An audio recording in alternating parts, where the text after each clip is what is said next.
명석이와 함께 명석해지는 시간, 명석한 알고리즘. 오늘도 수요일에 돌아왔습니다. 자, 오늘은 테슬라 얘기와 2차 전지 얘기를 좀 해보려고 합니다. 쇼앤프루브라는 얘기 들어보셨나요? 힙합 씬에서 많이 쓰는 말인데, 보여주고 증명해라. 테슬라가 그것을 해냈습니다. 테슬라 주가 너무 비싼 거 아니야? 이미 선반영된 거 아니야? 이런 의구심들이 충분히 있었죠. 그런데 2분기 인도량 역대 최대치를 발표하면서 주가 랠리가 강하게 나타났는데요. 그럼에도 불구하고 여전히 2차 전지주에 대한 의구심은 왜 일각에서 제기가 되는 걸까요? 알고리즘을 한번 따라가서 연구를 해보시죠. 자, 일단 맨해튼으로 가보도록 하겠습니다. 말씀드린 것처럼 테슬라의 2분기 인도량이 전년 동기 대비 83% 급증을 한 46만 6천 대가 나왔습니다. 44만 6천 대를 예상했던 시장에 충분히 서프라이즈가 될 수 있었고요. 옆에 보시면 이제 23년도가 22년도에 비해서 3분의 2 정도밖에 되지 않습니다. 판매량이요. 그런데 아시는 것처럼 23년도는 절반밖에 지나지 않았죠. 그렇게 된다면 이거 지금 다 합쳤을 때 한 90만 대 정도 되거든요. 올해 180만 대를 예상했을 때 초반에는 아니 무슨 경기 침체 온다는데 자동차를 누가 사겠냐, 전기차가 그만큼 팔리겠냐 하면서 180만 대 좀 의심했거든요. 근데 이제는 하반기로 갈수록 점점 연말로 갈수록 경기가 살아나면 200만 대까지 가능하다, 이런 얘기가 심심치 않게 나오고 있습니다. 실제로 분기별 판매 추이가 계속해서 증가하고 있기 때문에 그렇죠. 그런데 물론 이 얘기 충분히 이해는 합니다. 왜냐하면 테슬라가 이렇게 많이 팔 수 있었던 것, 가격이나 덕분이라고 당연히 배제할 수 없는 부분이니까요. 그래서 이익률이 떨어지고 있는 것도 사실이에요. 지난 1분기에 실제로 영업이익률이 11%까지 내려왔거든요. 그런데 한창 좋을 때 17%, 막 10% 후반대 가다가 11%까지 내려오니까 이거에 대해서 이렇게 많이 생산하면 뭐하냐, 돈을 그만큼 못 버는데 라는 지적이 제기되고 있는 거 충분히 이해할 수 있는데, 저는 그게 중요한 게 아니라고 생각합니다. 중요한 것은 다른 회사들이 10%까지 올라와 있으면 테슬라가 11%까지 내려온 거에 대해서 이거 좀 위기인데 이렇게 얘기할 수 있겠습니다만, 다른 회사들은 6에서 7% 하는 걸로 이제 박수를 쳐준단 말이죠. 그런데 테슬라가 너무 잘 나가다가 이렇게 11%까지 내려오니까 우려의 시선이 좀 있는 건데, 그럼에도 불구하고 높다는 게 더 중요하지 않을까요? 그리고 이렇게 이익을 낸 지 채 5년 정도밖에 되지 않은 기업이 전체 시장의 가장 중요한 핵심 제품의 가격을 위아래로 계속 왔다 갔다 움직일 수 있다는 것 자체가 시장 지배력을 어느새 엄청난 수준으로 확보했다라는 것에 저는 조금 더 방점을 찍어야 된다고 생각을 하고요. 단순히 전기차뿐만 아니라 전기차 인프라 시장을 다 이제 테슬라 아래로 천하통일하고 있다고 봐도 과언이 아니죠. 아시는 것처럼 전기차 충전 표준이 여기 나와 있는 GM, 포드뿐만 아니라 스텔란티스, 그리고 최근에는 폭스바겐, 리비안, 또 현대차까지 고민을 하고 있다는 그런 기사들이 많이 나오더라고요. 이렇게 된다면 점점 더 커져가고 있는 시장에 대한 지배력이 점점 더 확장되는 거고, 그렇게 된다면 테슬라의 상승세 앞으로 언제까지 이어질지 가늠하기가 좀 쉽지 않다고도 볼 수가 있겠죠. 여기 KB증권에서 굉장히 흥미로운 분석이 있어서 제가 하나 넣어봤는데요. 이런 걸 두고 생산성의 마법이라고 한대요. 왜 보통 가격이 떨어지는 이유는 이제 수요가 부족해서잖아요. 근데 지금은 가격 인하와 수요 증가가 동시에 나타나고 있습니다. 그렇다는 것은 이 시장에서 기술 혁신의 여지가 충분히 남아있거나 혹은 지금 진행이 되고 있을 때 그렇대요. 그러니까 기술도 혁신되고 수요도 늘어나고 가격도 떨어지면 결국 우리에게 다가오는 건 시장의 확대라는 거죠. 앞으로도 계속 시장이 확대되는 구간에서 테슬라가 이렇게 전체적인 시장의 지배력을 점점 더 확장하고 있는 구간이라면 앞으로 잠재력 더 말할 필요가 있을까요? 그리고 또 이 일이 실제로 일어나고 있습니다. 시장의 확대를 말씀드리는 건데, 테슬라만 2분기에 좋았던 게 아니라 아시는 것처럼 리비안도 깜짝 2분기 인도량을 발표했고요. 중국, 그 경기 안 좋다는 중국에서도 전기차 회사들은 6월에 역사적 신기록을 판매량을 세웠다고 합니다. 비아디 같은 경우에는 요즘에는 테슬라를 위협한다는 표현이 나올 정도로 중국의 강력한 내수 시장을 바탕으로 성장세가 나타나고 있는 상황이고요. 그러다 보니까 이 모든 것들이 테슬라의 가격이나 해서 나비 효과에서 시작이 됐다라고 판단을 하는 투자자들의 움직임이 테슬라로 집중될 수밖에 없는 거죠. 뭐 아시는 것처럼 1등주의 가치 두말하면 입 아픈 수준이고요. 특히나 미국 증시에서 그 1등주가 만들고 있는 애플이 괜히 시가총액 3조 달러를 넘은 게 아니잖아요. 저는 뭐 좀 과한 표현일 수 있지만 애플은 세상을 지금 창조하고 있는 거나 다름없다고 보고 있거든요.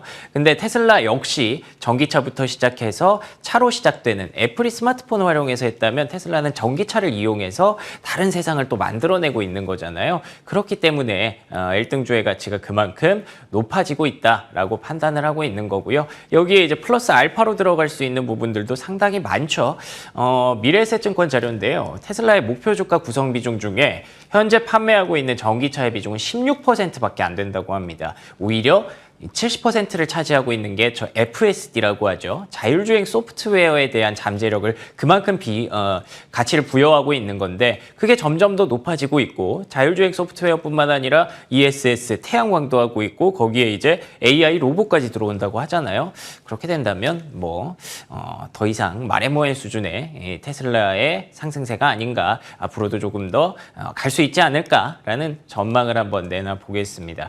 이 얘기를 듣고 이제 여의도로 한번 가보시죠. 테슬라 얘기로 시작을 했으니까 사실 여의도에서는 뭐 당연히 우리는 2차 전지 얘기를 할 수밖에 없을 것 같습니다. 그런데 앞서 오프닝에서도 말씀드린 것처럼 2차 전지에 대해서는 뭔가 여전히 좀 의구심이 있는 것도 사실입니다. 예. 근데 뭐 그에 대해서 저는 뭐 어느 정도 충분히 이해 가능하다고 봐요. 왜냐하면 K 주식은 좀 다르거든요. K 주식은 변동성 그 자체이기 때문에 충분히 많이 올라온 측면에서 뭐 이게 좀 비싸다라는 논란도 일어날 수 있다고 예상은 합니다만 근데 그거는 사실 단순 테마주라고 봤을 때의 얘기고 2차 전지를 과연 단순 테마주라고 볼 수 있느냐에 대해서 얘기를 좀 드려보려고 합니다. 주말에 나온 뉴스라서 많은 분들이 좀 모르고 넘어가셨을 수 있는데 대한민국의 수출입 결과로 16개월 만에 무역수지 흑자가 나왔습니다. 그러니까 수출이 수입보다 더 많았다는 거죠. 물론 그건 유가의 하락이 굉장히 큰 영향을 미쳤습니다만 수출도 그만큼 잘 해냈다라고 판단할 수 있는 거거든요.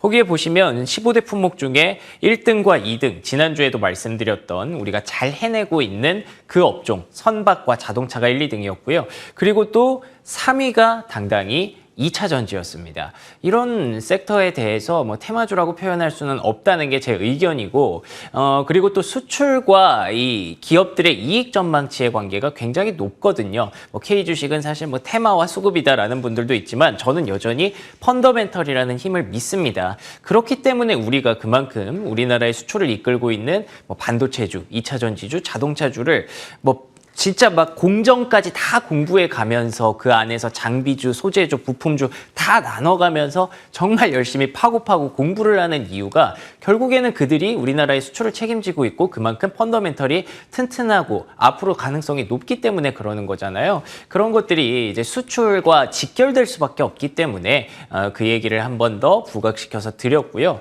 아니 근데 뭐 사실 테슬라도 요즘 가격 인하한다고 이익률 높인다고 LFP 쓴다고 하던데 뭐 그게 사실이긴 합니다. 어쨌든 침투율이 생긴 건데 최근에 앞서 말씀드린 것처럼 테슬라가 그런 일들을 하는 이유의 궁극적인 목적은 시장을 키우는 거잖아요. 이 파이를 키워놓고 그 안에서 지배력을 엄청나게 행사를 하려고라는 거를 최종 목적이라고 봤을 때 시장이 계속 커지고 있는데 LFP 침투율은 오히려 낮아지고 있습니다. 그 시장이 커지는 속도를 LFP가 따라가지 못한다는 거죠. 그러면 당연히 이와 관련해서 뭐 NCM 계열이라든지 이런 우리나라 업체들이 좀 더 강점이 있는 배터리들이 지금 그 시장의 속도를 잘 따라가고 있다고 봐야 될 것 같고요. 실제로 숫자로도 나오고 있는 게 지난해 하반기까지는 CATL의 약진이 정말 돋보이는 하반기였습니다만 미국을 제외한 거죠. 테슬라 배터리 탑재량이고 중국을 제외한 거죠. 중국을 제외한 배터리 출하량 추이인데